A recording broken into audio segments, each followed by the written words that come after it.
And to circle back to, our the question earlier, which is, and I'm a big believer in kind of, vision. And before you get into any meeting, what do you want it to end up at, right? What's your mindset and your vision of what's the, besides someone saying, sure, I'll give you $100 million or whatever, right? Like what step are you trying to get them to take next? Because I think a lot of people jump to trying to get straight to the deal, right? What is the best kind of end result of a call in Joseph's mind?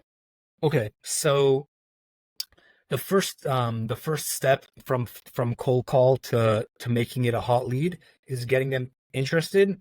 And I have two different templates: a cold email template, just a few lines. We're willing to offer this. Are you interested in relocating or expanding?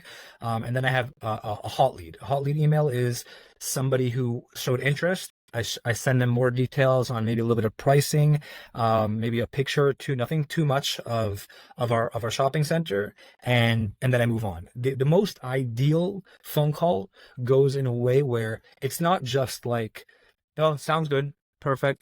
Even though I did close one deal that the guy was like, seemed like he was in a different world, and then I had a lease a month later. He signed it and he has the money and he's going for it. So it worked out that time. But for the most part, it's about them asking the right questions. They said, "Hey, that sounds like a good opportunity." He understands why we would, as shopping center owners, want to give a lot of money to somebody. He gets, oh, that helps you guys, it helps me.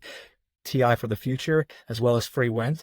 And they ask, okay, I mean, that sounds like a good offer, but then they ask the right questions. What's the square footage you guys have available for me? Does it support my business model? Maybe this demographics of your shopping center work with my business model as well. What's the median range salary there in the shopping center?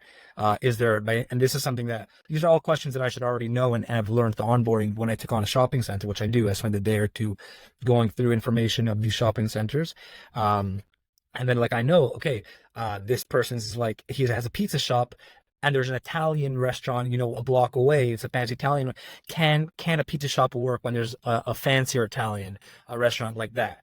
So ideally, it's they ask the right questions. After I answer them the right questions, they're like, "All right, I would love to go see the place." That's essentially the next step. After you have a hot lead, it's the showing. So I get them in touch with my man on the ground there. I get them for a showing. After that showing, it's about the showing itself, making sure they're comfortable in the showing, even though I'm not there in the city. Um, Giving them a call as soon as possible during the showing, after the showing's over, seeing where their mind's at. And ideally, from there, it's going into LOI. You start talking details of the LOI.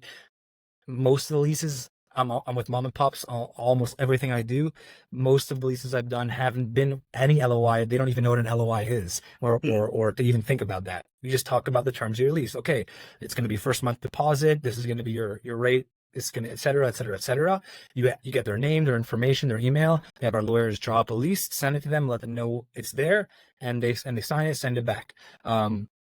It's yet to happen to me that whole process happened within 24 or 48 hours, but that's the ideal. That's definitely the ideal. Love it.